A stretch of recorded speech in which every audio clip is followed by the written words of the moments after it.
Hello, in this presentation we're going to calculate the kinetic energy.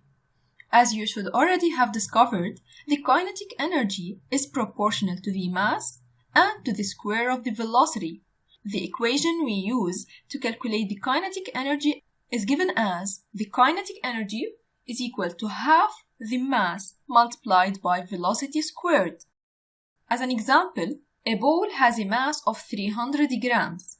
Don't forget to change the units from grams to kilograms. The SI units for the masses is the kilogram, and it's moving with a velocity of 10 meters per second. We're going to follow the steps below to see how to calculate the kinetic energy of the ball.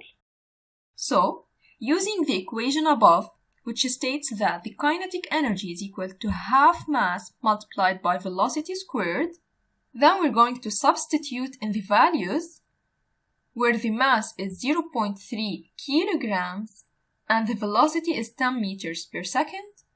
And don't forget that the velocity is squared.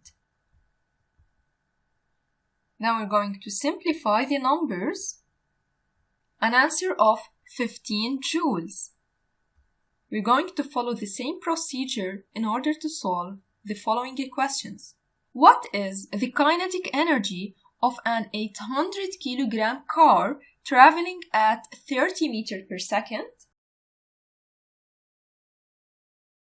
Well, using the equation, the kinetic energy is equal to half mass multiplied by velocity squared, so it's equal to half multiplied by 800 kilogram multiplied by 30 squared, an answer of 360,000 joules.